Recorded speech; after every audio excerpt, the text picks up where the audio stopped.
Kapitolyo, Kapitolyo! Biyaheng Kapitolyo, ang programa ng bawat Batanggenyo. Biyaheng Kapitolyo, mapapakinggan ang mga napapanahong balita. Biyaheng Kapitolyo, mga kaganapan sa loob at labas ng lalawigan ng Batangas. Biyaheng Kapitolyo, tatalakay sa mga proyekto ng ating pamahalaang panlalawigan, health, education, livelihood, protection of the environment, life and property. Biyaheng Kapitolyo. Samahan ang mga patrol ng Kapitolyo sa biyaheng walang iwanan patungo sa isang Rich Batangas. Rich Batangas! Kapitolyo, Kapitolyo! Sakay na! Tara na! Samahan nyo kami sa biyaheng Kapitolyo. Biyaheng Kapitolyo.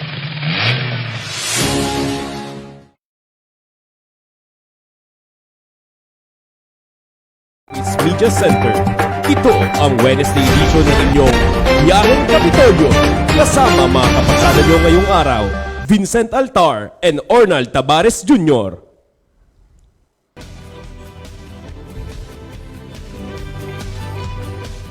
Ayan, magandang umaga lalawigan ng Batangas. Ayan, ngayon po ay November 22. Grabe, November 22 na agad. Kumusta po kayo? Araw na naman po ng Miyerkules. Kasama niyo po kami muli sa pagpasada ng napapanahong mga paksa at pagbabalita. Kasama ang masasayang kwentuhan at bahaginan ngayong Wednesday edition ng opisyal na programang pangradyo ng pamahalang panlalawigan ng Batangas, ang inyong Biyaheng Kapitolyo. Year 7, magandang umaga kasamang Ornal. Good morning po, Sir Vince. Aba, syempre magandang umaga po sa ating mga kababayan. Sir Vince, napakabilis ng araw. Oo nga, grabe. Talagang kanina ay ramdam ko na agad ang lamig kapag naliligo tuwing umaga. At syempre pumepresko na po ang simoy ng hangin dito sa ating Kapitolyo. Lalo tigit kahapon, Sir, sa tandem po ni na Sir June at ni na Miss Jen, parang nabanggit na po yung muling pagbubukas ng mga gate ng Kapitolyo para sa ating pailaw ngayong taon. Well, gayon talaga, sir. Kasabay po ng pagbilis ng daloy ng araw, syempre kasama nyo na naman po ngayong Wednesday morning ang mga boses na maghahatid sa inyo ng walang patid na good vibes mula po sa handsome duo ng inyong Biyaheng Kapitolyo, of course, with Sir Vincent Altar and Ornal Tabares Jr. Ayan, absent po ang ating sir. pang-triple. Vice Governor Mark Libiste, parang on leave yata si Sir. Yes, sir. Opo. So, sa mga susunod na araw na lang uli natin makakasama. Ayan, at speaking of pagbiyahe, syempre hindi natin malilimutan ang ating mga kasamang nasa kanilang mga sasakyan, mapapribado man yan o mapapampubliko, at yung mga nasa kanilang mga tahanan na ngayon nakikinig sa himpilang 95.9 Radyo Totoo. Ayan. At syempre, sir, pagbati rin po na maganda at masaganang Wednesday morning sa lahat po ng ating kapasada via our official Facebook page na Batangas PIO. Kaya naman po, send us a heart at ishare na natin itong ating live stream nang sa gayon, mas marami pa po ang mga kababayan nating makasakay sa ating pagbiyahe ngayong umaga. Ayan, so sa ating walang kapagod-pagod na ama ng lalawigan ng Batangas, Governor Dodo Mandanas, magandang umaga po, sir, sa ating kagalang-galang na Provincial Administrator, Sir Willie Racelis. Good morning po. Good morning rin po sa ating Chief of Staff at Provincial Information Officer, ang napakasipag Tita Abel Bihasa. Good morning, ma'am. At syempre po sa lahat ng bumubuo ng ating sangguniang panlalawigan sa pangunguna, sir, ng ating good vibes. Ayan. Yun, masasabi ko naman good vibes. We miss you, Vice Governor Mark Libiste, 10 ng ating mga hinahangaan at respetadong mga bukal. Good morning po. Ayan, syempre, bago tayo mapalayo, balita ko ay pumasyal daw dito sa ating tanggapan yung ating bisita na makakakumustahan maya-maya. Yes, sir. At siya nga po ay babati dahil para sa akin, sir, siya ay isang buhay na patotoo sa kung ano baga ang ganda, talino at kinang ang meron ang bawat kababaihang Batanggenya dito sa ating lalawigan. Parang yung tumatak sa akin din yung kinang. Yes. Kinang. Oo, parang si Avon. Good morning. Ayan na. Kaya wala pong bibitaw at maglilipat ng himpilan dahil po sa ating kasamang pasadang kwentuhan.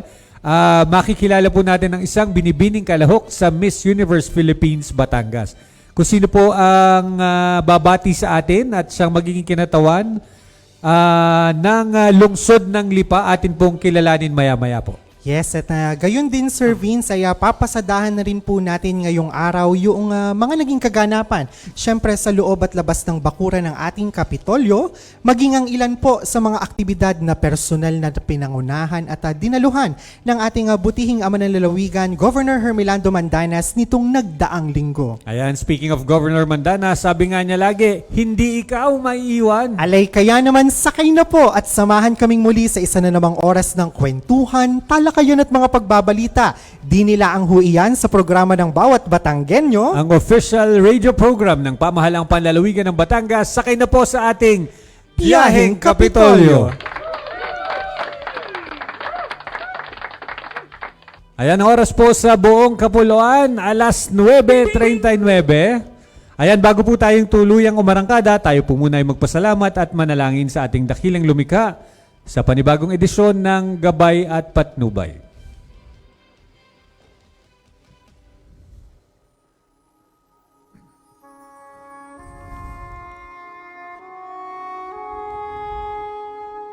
Kakaiba ang tibok ng ating puso kapag muli nating nakita ang isang dating kaibigan. Tila baga tumatamis ang ating mga ngiti sa tuwing nasisilayan ang isang minamahal. Yes.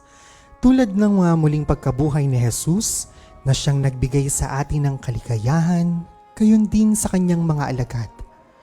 Muling napawi ang ating kalungkutan, alinlangan at takot. Tayo man ay naligayahan din sa katotohanang nabuhay na maguli ang ating Panginoong Jesus. Umakyat man siya sa Ama, pagkatapos nito ay babalik naman siya sa wakas ng panahon.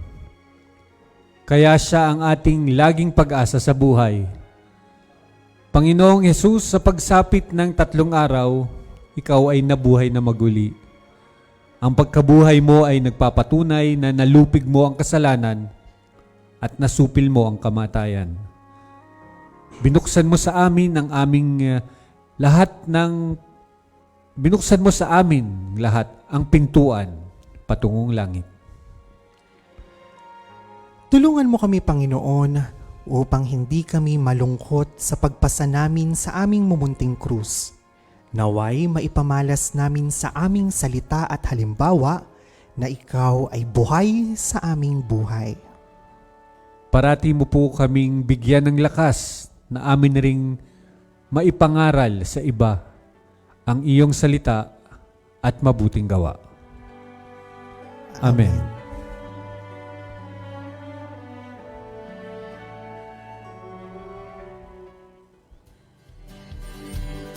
Ayan, amen. Amen, Oo. sir. Galing talaga ng original mo ba yan Ornal? May mga inspirasyon yan, sir. Parang Opo. galing mo magdasal, parang pipikit ka lang tapos tatype na.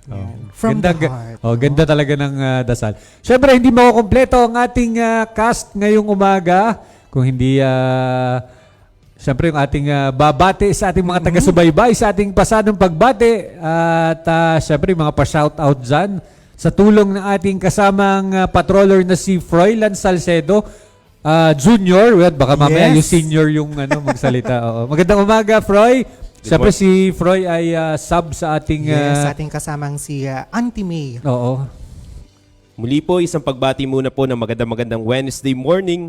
Siyempre sa lahat ng ating mga kasama nating pasaherong nakatutok sa ating Facebook Live via Batangas PIO maging sa himpilang 95.9 FM Radyo Totoo. Kaya naman po, pagbati po ng isang magandang umaga sa ating mga live viewers dito sa Batangas PIO. Kay Vincent Roy at saka kay June Lindo Naguda, kay Ma'am Lota Lailo, Mark PIO, good morning po. Kay Ma'am Shirley Balmes, kay Paeng Castillo, good morning po. Kay Ma'am Nenet Ona, kay Ma'am Ella Kayabat, kay Kuya Jansen, Hans Ulimba, good morning po. Kay Kuya Mon Karag, kay Glimpse, kay Christian Andal, kay Kurt, at saka kay Moto Kicks, good morning po. At kay Lina Lincus Ibora, good morning po sa inyo. At kay Julius De La Cruz, kay Marife Panopio Tumambing, Emma Behasa Atenta, Nilda De Villa, at Jane Roel, good morning po. Sir Vince. Oo, ayan, maraming salamat kasamang Froy. At alam ko may sasabihin ikaw Yes, sir. Or At syempre po ang ating buong pamilya dito sa Biyaheng Kapitolyo at syempre ang pamahalang panlalawigan na rin at ang ating PIO family po ay nagpapaabot ng ating pakikiramay at syempre ang ating pong panalangin para sa namayapang grandmother, sir, ng ating kasamang si Auntie May na namayapa po kahapon o nung isang araw nung gabi. Ayan, Ayan. so, At syempre po, condolences po sa pamilya ng Makuha Clan.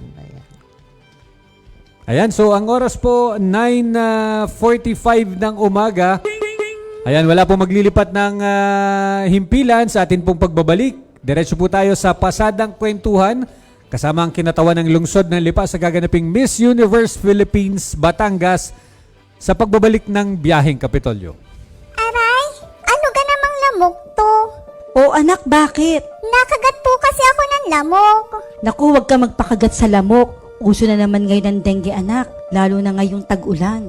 Dengue? Ano ka po yung dengue, Nay? Ang dengue ay isang uri ng impeksyon na sanhi ng virus na dala ng kagat ng lamok na Aedes aegypti. Kadalasan ang may sakit na dengue ay nakararanas ng biglaang pagtaas ng lagnat, matinding sakit ng ulo, pagsakit ng kalamnan at kasukasuan, kawalan ng ganang kumain, pagduduwal at pamamantal sa balat. Kung nararanasan ang mga nasabing sintomas, kinakailangan kumonsulta na kaagad sa pinakamalapit na health center o ospital upang maiwasan ang anumang komplikasyon. Iwasan po natin ang pag-inom ng gamot na hindi nireseta ng doktor. Naagapan ng severe dengue sa agarang pagkonsulta sa doktor at kakaunti lamang sa mga nagkakadengue ang nagiging grabe o severe. Para makaiwas sa dengue, tandaan ang 4S na isinusulong ng Department of Health. Una, search and destroy breeding place. Hanapin at alisin ang mga bagay na pwedeng maipunan ng tubig na maaaring pangitlugan at pamahayan ng mga lamok. Pangalawa, seek early consultation. Agad kumonsulta sa doktor kapag makakaranas ng anumang sintomas ng dengue. Pangatlo, self-protection measures. Gumamit ng proteksyon laban sa kagat ng lamok tulad ng insect repellent, magsuot ng mahabang kasuotan, maaaring gumamit din ng kulambo at iba pa. At ang pang-apat, say yes to fogging in times of impending outbreak. Maaring magpausok sa komunidad kung may banta ng dengue outbreak. Ngayong tag-ulan, dengue ay iwasan, kaya ang 4S lagi nating tandaan. Isang paalala po mula sa pamahalaang panlalawigan ng Batangas at ng himpilang ito.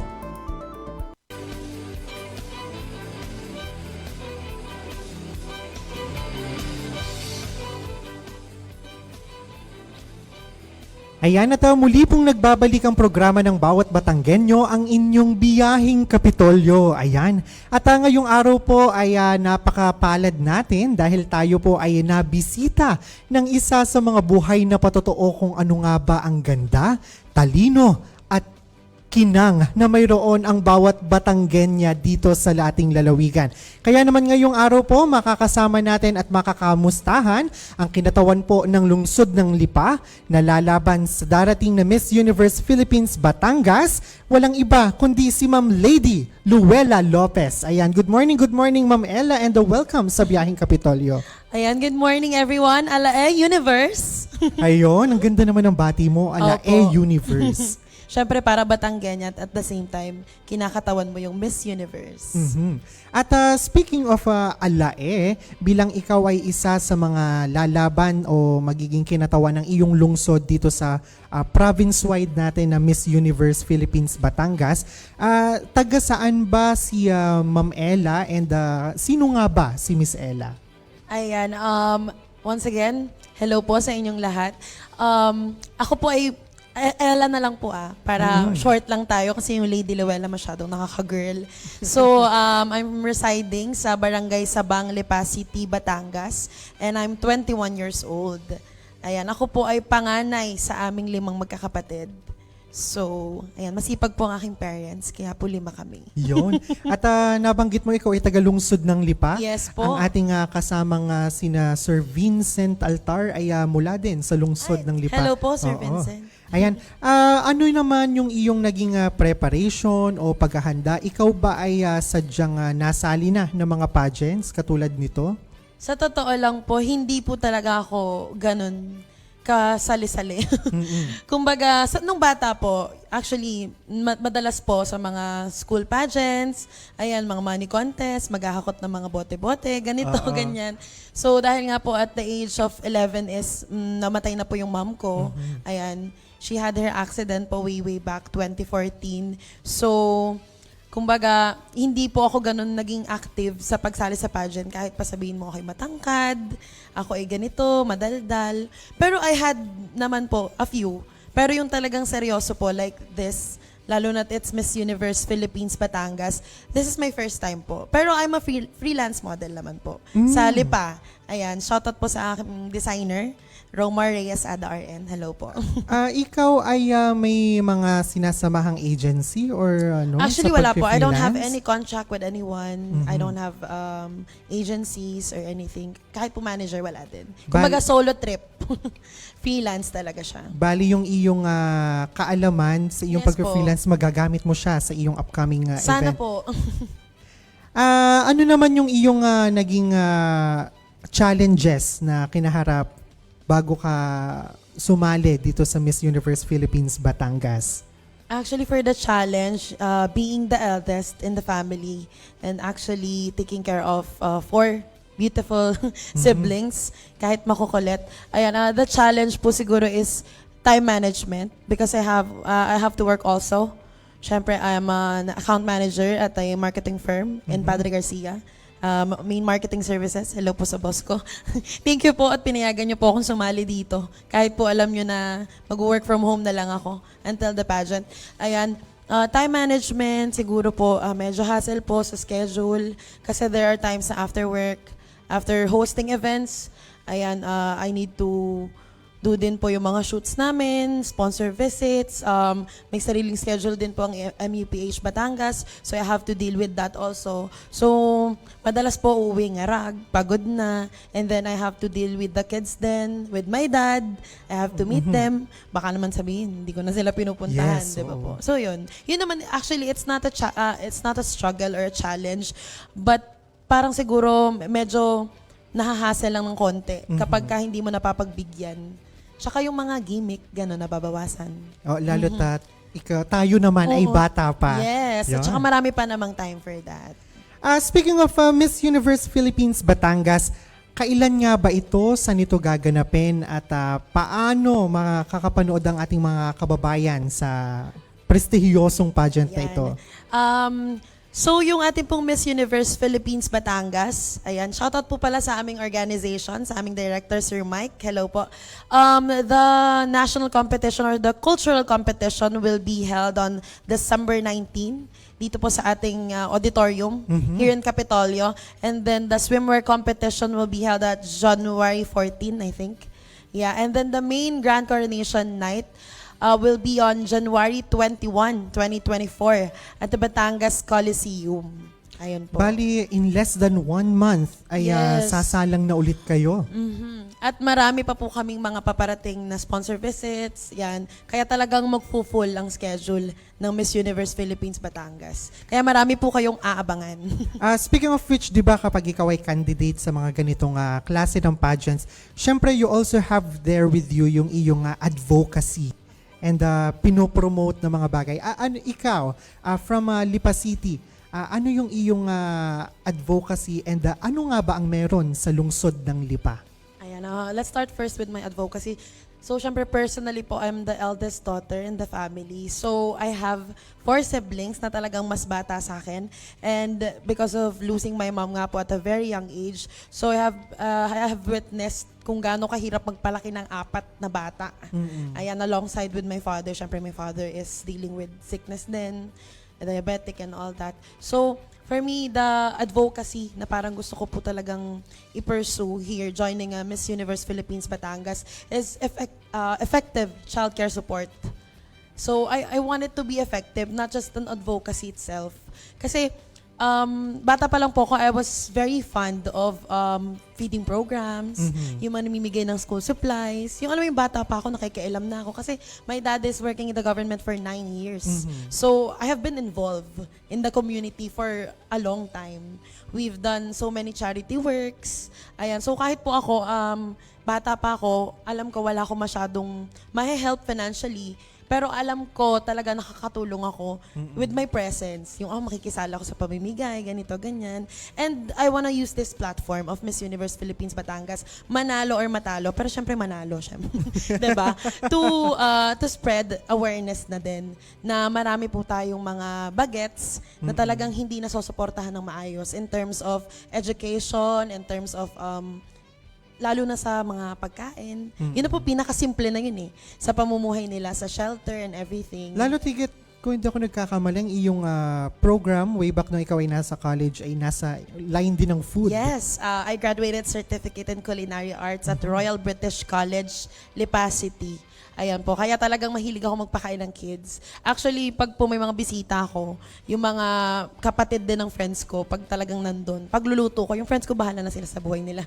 Basta yung mga kapatid nilang bagets, makakain. So yun po, parang gusto ko yung advocacy ko is close to my heart din, di ba? Para hindi siya nalalayo or mema lang na advocacy. Ikwento mo naman sa amin na ano nga ba ang meron at paano yung naging screening kaya ikaw yung naging kinatawan ng lungsod ng Lipa? Sa totoo lang po, 3 po kami na kinatawan ng lungsod ng Lipa, pero ako po yung nakapasok sa first screening kasi they had their second and third and visual screening. Virtual pala, sorry. First, we had yung parang pasarela walk muna. Rampa ka muna dyan. Pakilala ka, Lady Luella P. Lopez, 21 years old, representing the city of Lipa, ganyan. Tapos may mga interviewers po tayo sa harap. Tinanong po kami ngayon about our advocacy. Siyempre, things about us, anong ginagawa mo sa buhay mo. And of course, our community involvement. So ako po kasi I'm an incoming member. Or actually, I'm a baby JCI Batangas Caballeros. Ayan, yeah. shout out po sa aming president and everyone.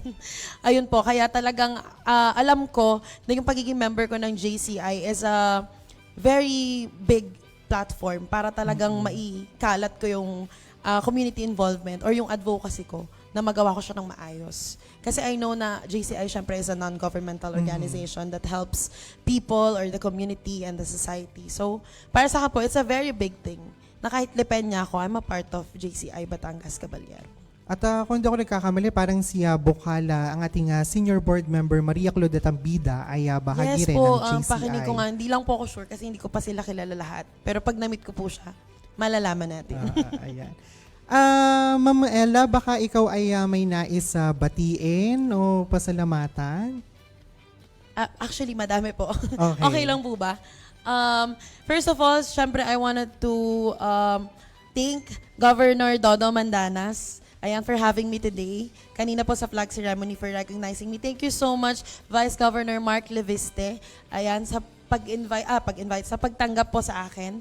Ayan, and syempre, for Tita Janet Leria, sa pagsama po sa akin dito sa Kapitolyo, sa Batangas Capitol. And of course, I also wanted to thank the municipality of Lipa, our councilors, our City Mayor Eric Africa, our Vice Mayor Camille Lopez, and of course, our Bokal. From here po si Bokal Lidio Lopez and Bokal Bibong Mendoza. Maraming salamat po. And of course, I wanted to thank my dad for his full support. Maraming thank you, Daddy. I know na malaking bagay to for you. And thank you also to my mommy, Mami Sel, sa mga kapatid ko, hello. And of course, thank you to my sponsor, Solano Hotel, Tito Charles Solano, Tito Lorena Solano, and of course, Tito Eric Cabrera, Tricab Media Production. Thank you so much, Miss Audrey Diaz, Sir Ken, for my pasarela, Romar Reyes Ada for my hair and makeup, tsaka po sa aking designer. Sino pa ba? Baka may nakalimutan ako. Mayora Bernadette Sabili, thank you so much for your help and support. Dad's ASEC, At sino pa ba? Baka may nakalimutan ako magtampo. Ako, mahirap na. Tito Lester Palikpik. And sa friends ko, syempre kay Sai and kay Carl, sa laging, from the screening pa lang, sila na yung nagda-drive for me. Talagang kahit wala silang tulog, pinagda-drive nila ako going here. And also to my friends, ayan, shoutout JCI Batangas Caballero, maraming salamat po. Kung may nakalimutan po ako, huwag kayong mag-alala, mahal ko po kayo. Sorry po. Talagang mahina na pong memorya ni Auntie. Thank you so much po. Ayun. Nakakatuwa. And syempre sa inyo po.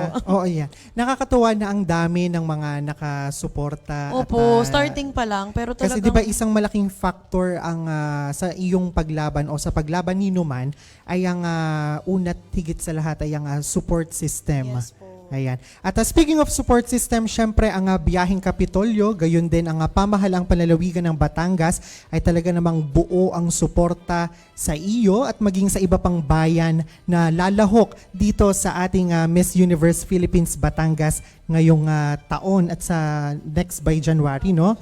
Ayan, pantay-pantay ang pagtingin at syempre ang pagsuporta ng pamahalang panlalawigan sa inyong 21 na candidates out of 34 na bayan at municipalities dito sa ating lalawigan. At Miss Ella, bago tayo magtapos, baka nais mong imbitahan ang ating mga tagapakinig na manood, pumunta at sumuporta sa ating Miss Universe Philippines Batangas.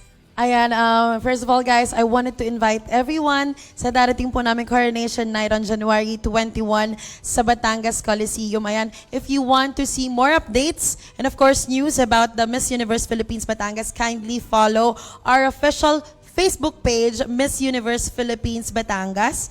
Ayan, and also please follow me on my social media account, Lady Luella P. Lopez. And maraming salamat po sa inyong lahat. Biyaheng Kapitolyo and the Batangas capital itself, thank you so much po for having me here today.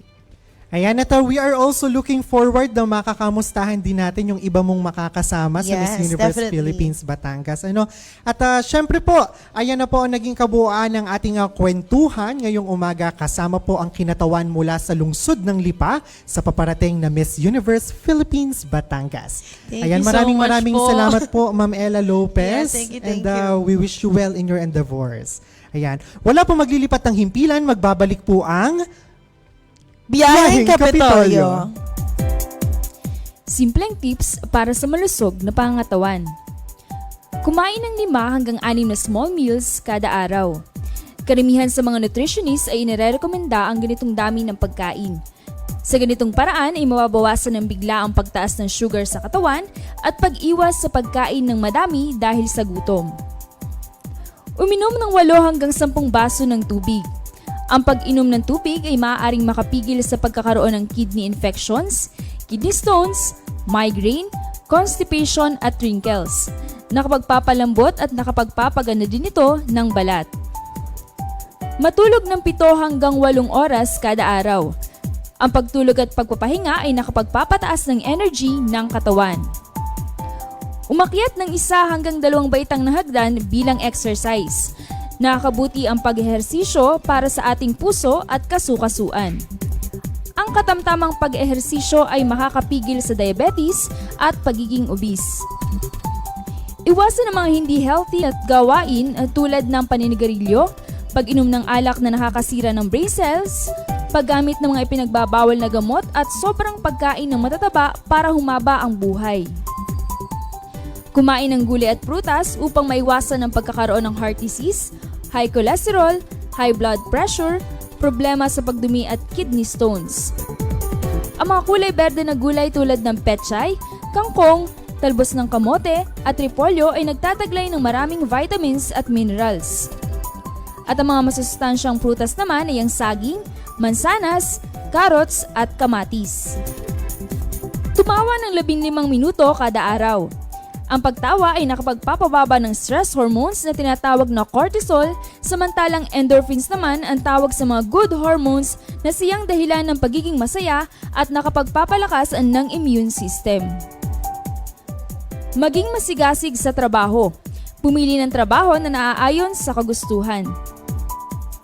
Magkaroon ng lifetime partner. Ang pagkakaroon ng kapareha na napagsasabihan ng problema ay nakakatanggal ng stress. Palagi nating tandaan, ang kalusugan ay kayamanan.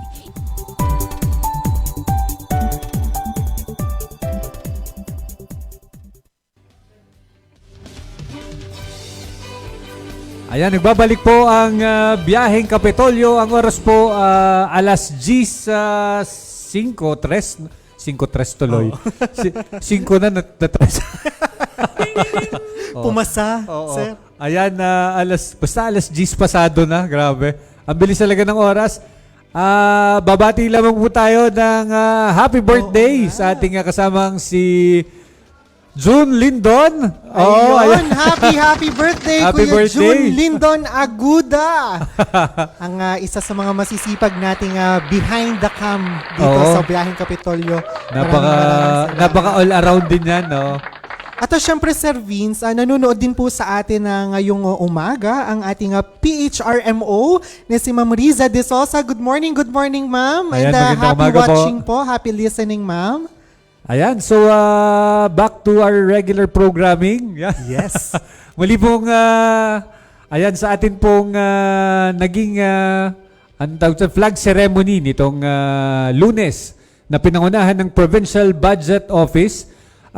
Nabigyan ng pagkilala sina Selwyn Medrano, Giancarlo Doria, Jairus Clenmar Bagpantay, Ricardo Rogen Punsalan at Martin Mohamad mula sa Batangas State University na nagkamit ng second place sa ginanap na Petro Bowl World Championship 2023. Isa itong quiz contest tungkol sa gas and oil industry na ginanap sa San Antonio, Texas sa USA noong 18 hanggang 18 ng Oktubre 2023. Samantala, tinanggap naman ng lalawigan ng Batangas ang Top Overall Performer Award sa 2023 Subay Bayani Awards na ginanap sa Sequia Hotel Manila sa Parañaque City noong 16 ng Nobyembre 2023. Ayan. Yan at bali itong recognition ito, Sir Vince, ay bilang pagkilala sa mahusay na pagganap ng Local Project Monitoring Committee at Local Engineering Office sa pagpapatupad po at pamamahala ng mga lokal na proyekto sa pamamagitan ng Subaybayan Portal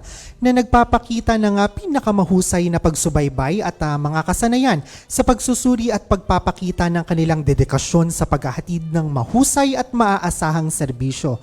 At formal namang nanumpa sa harap ni Governor Mandanas, Vice Governor Mark Leviste at mga sangguniang panlalawigan board members ang uupong interim board member at Association of Barangay Captains Provincial Federation President na si Honorable Medel Medrano. Ayan siya po ang ABC President ng Bayan ng San Pascual kasama ang mga bagong halal na barangay captains ng mga bayan ng San Pascual at San Nicolas. Ayan, Congratulations, sir. Kamag-anak ka din ni Kevin si Opo, Bokal Medel. Ayan, Kasunod naman po ng lingguhang pagpupugay sa bandila ng Pilipinas, muling nagpaabot ng pasasalamat si Governor Dodo Mandanas sa nasa 4,100 na mga sectoral workers ng 4th at 6th District ng lalawigan sa isinagawang pamamahagi ng honorarium ng pamahalaang panlalawigan ng Batangas noong araw ng Lunes, 20 ng Nobyembre 2023 sa Regina Armandanas Memorial Dream Zone, Capitol Compound, Batangas City. Ang naturang aktibidad ay pinangunahan ng Provincial Social Welfare and Development Office mula sa hanay ng senior citizens, persons with disability, child development workers, barangay nutrition scholars at barangay health workers. Ang nakatanggap ng kanilang honorarium, dagdag pa ang pamaskong handog at parapol. Namahagi rin ng Provincial Health Office ng bagong weighing scale at Nutriboard o height board para sa mga BHW President. Kasabay nito, ipinagkaloob naman ang Provincial Service Incentives para sa mga retired barangay functionaries, financial assistance and material assistance for various barangay projects, at youth and sports incentives. Ito ay pinangunahan naman ng Provincial Assistance for Community Development Office. Nakiisa rito si Vice Governor Mark Leviste, Congressman Ray Reyes at Anakalusugan Party List, at 4th District Board Member JP Gozos, 4th District Board Member Jess De Vera, 6th District Board Member Bibong Mendoza at Philippine Councilors League Batangas President at Board Member Melvin Vidal. Ayan, samantala isinagawa sa lalawigan ng Batangas ang 12th Juvenile Justice and Welfare Consciousness Week kick-off activity noong araw ng Lunes, 20 ng Nobyembre sa Dalubasaan Building Sports Complex, Bulbok, Batangas City. Ang programa na may temang Nourishing Dreams, Shaping Futures, Ensuring the Right to Health and Well-Being of All Children ay inorganisa ng Juvenile Justice and Welfare Council sa pakikipagtulungan ng pamahalaang panlalawigan sa pamamagitan ng Provincial Social Welfare and Development Office. Kasabay ng nasabing programa, tinanggap ni PSWDO Head Flor La Chica ang tulong mula sa JJWC na nagkakahalaga ng 939,008. Parang may pahiyang doon. Opo, may putal. May mga putal, oo. Ito sir, yes sir. Oo. Hindi, sabi ko, ba't hindi na lang nila ni round? Parang kakaunti na lang, 1M na. Sa madalit sabi sir, ay humigit kumulang 900,000. Ayun. Ito po sir ay bahagi ng Support to Bahay Pag-asa project na naglalayong masuportahan ang mahigit 100 mga BPA sa bansa sa pamamagitan po ng mga training package at iba pang serbisyo na may kabuoang halagang 100 milyon. Samantala, isang press briefing ang ginanap kasama ang JJWC Executive Director Attorney Trisha Claire A. Oco at SUAD Batangas Representative Mr. Billy Angayen. Kaugnay naman po ng mga aktibidad na nakalatag para sa week-long celebration at mga programa at proyekto ng JJWC at DSWD para sa kapakinabangan ng mga Children in Conflict with the Law o CICL na tumutuloy sa Bahay Pag-asa. At muli naman pong ipinamahagi ang educational assistance sa mga scholar ng pamahalaang panlalawigan ng Batangas para sa first semester ng academic year 2023 to 2024 kahapon, ika-21 ng Nobyembre 2023 sa Regina Armandanas Memorial Dream Zone Capital Compound, Batangas City. 2,533 na mga mag-aaral na kabilang sa mga maintainer scholars ang nabigyan ng tulong pang-edukasyon na may kabuuang halagang 10 milyon. Ayan, patuloy pa rin ang pagdami ng bilang ng mga scholars sa lalawigan ng Batangas. Ngunit ilang paalala po lamang mula sa ating mga kasamahan sa Office of the Governor Scholarship Division na mangyari po sana maging maagap sa pagkuha o pag-claim ng ating mga educational grants. Ito ay upang maiwasan ng ating mga papel ay maliquidate dahil medyo matatagalan na po ulit bago muli maiproseso ang inyong mga educational grants. Ayan. Yes, totoo yan sir. Ayan po ang laging bilin ng ating mga kapatid mula sa Scholarship Division. At sa pag-claim po ng naturang assistance ay hindi po pinapayagan ang mga magulang o guardian na Ayan. tumanggap nito. Kaya oras na tayo po'y makatanggap ng mensahe mula sa Scholarship Division ng ating Kapitolyo, ay agad po natin itong paunlakan habang daladala ang ating mga school IDs. At Sir Vincent, Kuya Arnold, siya nga po pala, nitong nagdaang araw ng Lunes ay naglaan ng isang programa ang Sangguniang Panlalawigan sa paungunan ni Vice Governor Mark Leviste para kina outgoing board member Wilfredo Maliksi at Bocala Maria Luis Valle sa Regina Armandanas Memorial Dream Zone. Si board member Maliksi ay nagsilbi bilang Pangulo ng Association of Barangay Captains ng City of Santo Tomas mula taong 2013 hanggang 2016 at nahalal bilang Batangas Province President at Calabarzon Regional ABC President mula 2018 to 2023. Samantala, si board member Valle naman ay naglingkod bilang Sangguniang Kabataan Batangas Provincial Federation President mula 2019 hanggang 2023. Ayan, oo. At syempre yung mga bagong magiging halal na SK at saka ABC President ang parang bago magtapos ang taon ay Yes, sir. mag-a-assume ng office na ng bilang board member ng Sangguniang Panlalawigan.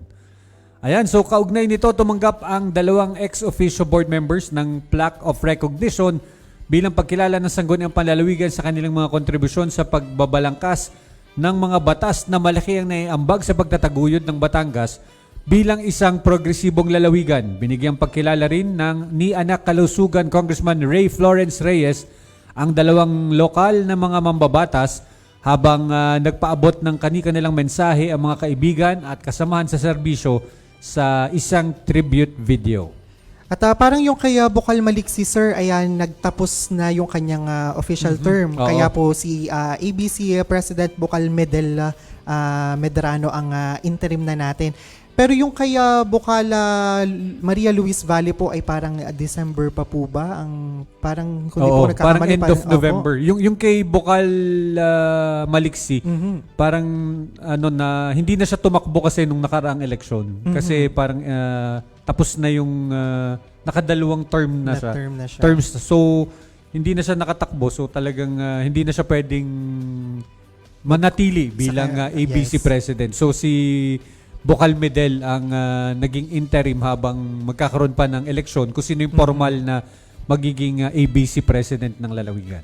Sino kaya ang bagong ang makakasama natin sa sangguniang panlalawigan ng Kapitolyo? Ayan, yan ang aabangan. Yes. At samantala po, para naman po sa mga naging aktibidad ng ating butihing Governor Hermelando Mandanas nitong nagdaang araw, sama-sama po nating pakinggan at panuorin ang ulat mula po sa ating kasamahang si Froilan Salcedo Jr. Makatao at makakalikasang paglilingkod. Isa sa nakasama sa delegasyon ng Pilipinas, si Calabarzon Regional Development Council Chairman, Governor Hermelando Mandanas, upang makiisa sa Food Philippines Pavilion ng 6th China International Import Expo noong ika-6 ng Nobyembre sa bansang China.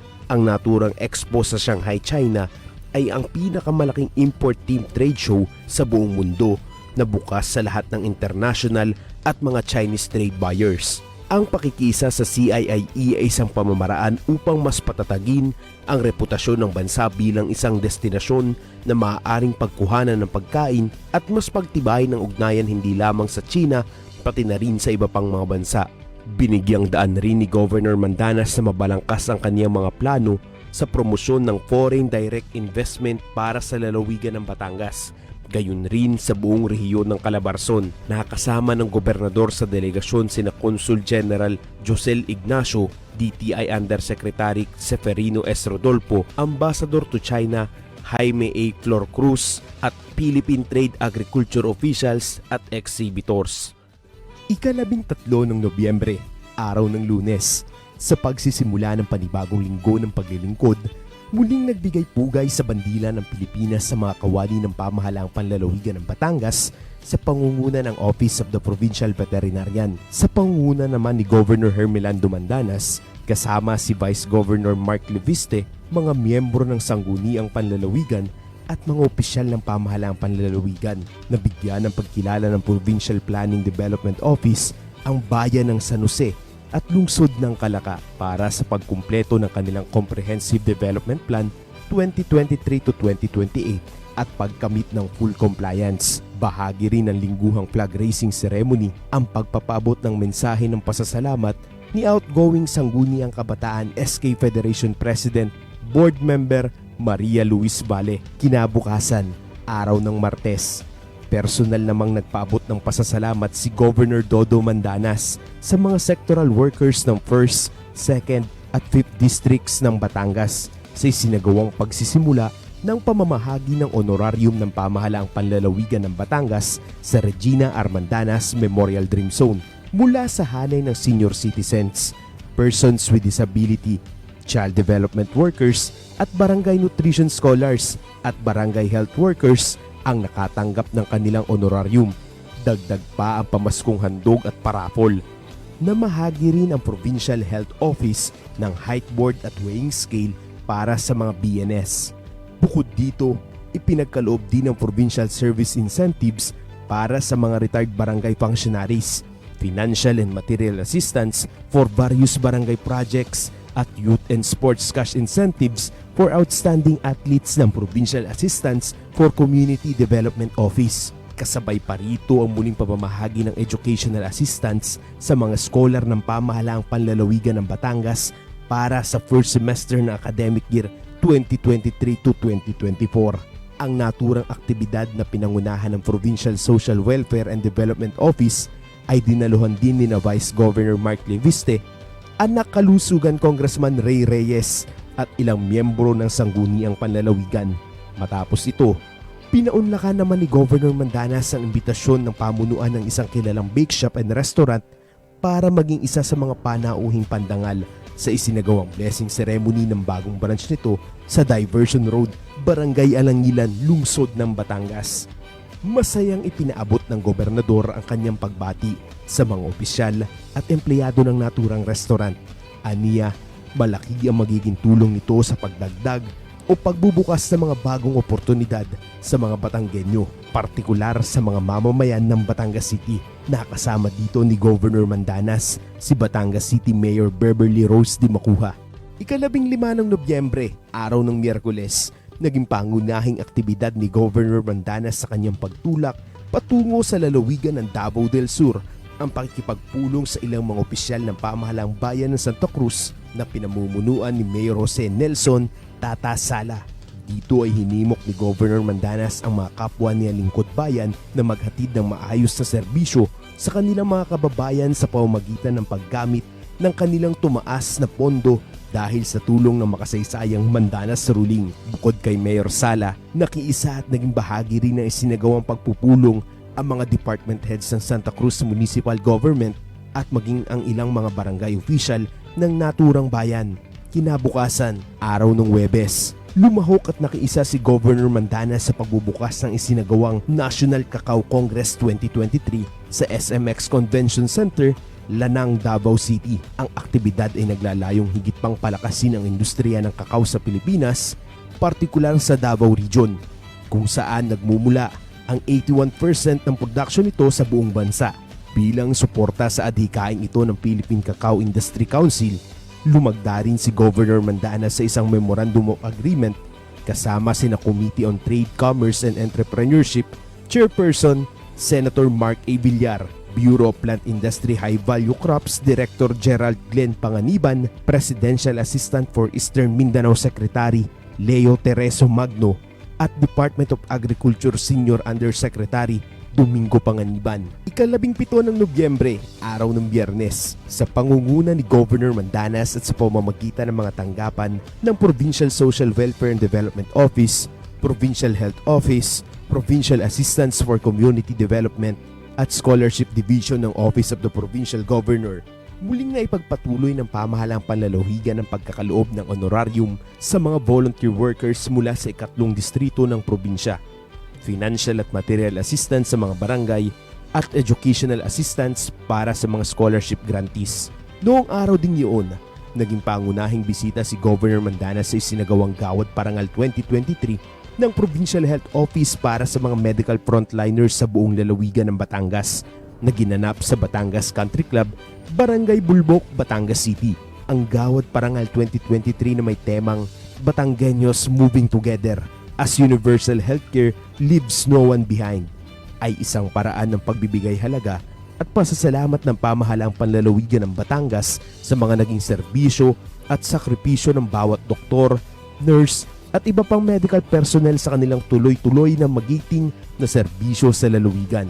Lubos naman ang pasasalamat ng gobernador sa bawat medical worker sa kanilang patuloy na pagpapahalaga at pag-aalaga sa larangan ng kalusugan at nasasakupan.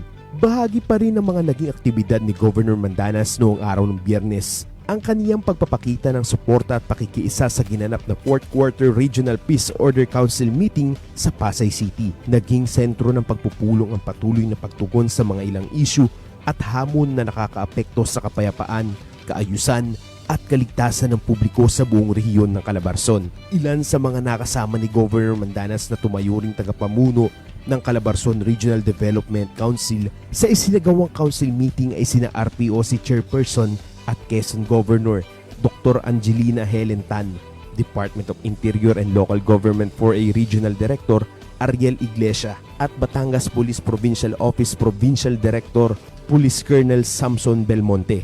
Ika-18 ng Nobyembre, araw ng Sabado, muling nagkaroon ng pagkakataon si Governor Mandanas upang patuloy na maipaliwanag sa publiko ang kahalagahan ng Mandanas Garcia ruling.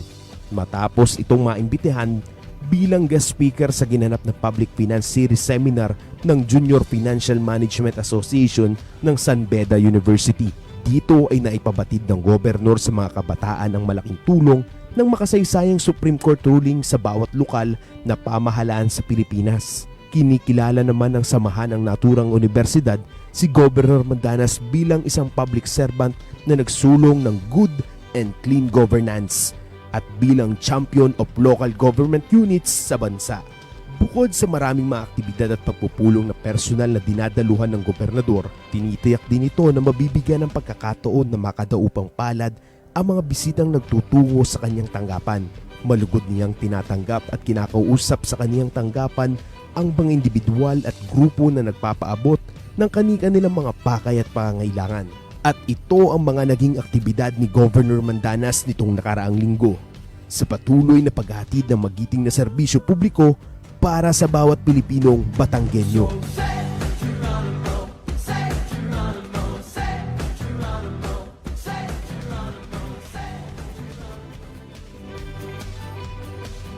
Ayan, at natunghayan nga po natin at narinig yung mga naging activities ng ating Governor Dodo Mandanas nitong nakaraang linggo.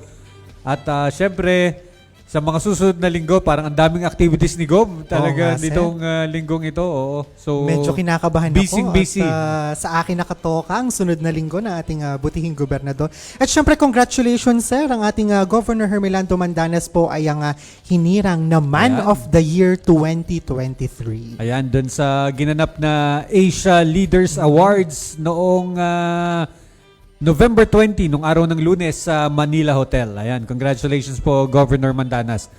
At ang oras 10:25 na ng umaga, ano kaya ang magiging lagay ng panahon?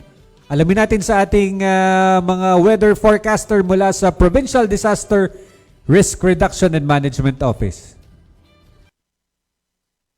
Magandang umaga, Batangas. Narito na po magiging lagay ng ating panahon ngayong araw ng Miyerkules, November 22, 2023. Ayon sa pag-asa, northeast monsoon o hanging amihan ang nakakaapekto sa malaking bahagi ng Luzon, habang ang shearline ang magpaparanas ng mga pag-ulan sa Eastern Visayas, Bicol Region, Quezon Province at inaasahan na medyo hihina ang amihan. At sa ibang bahagi ng bansa, partikular na sa Mindanao at sa Luzon, ay inaasahan ang mga isolated rains. Wala pa rin po tayong monitor na sama ng panahon o low pressure area sa loob at labas ng Philippine Area of Responsibility.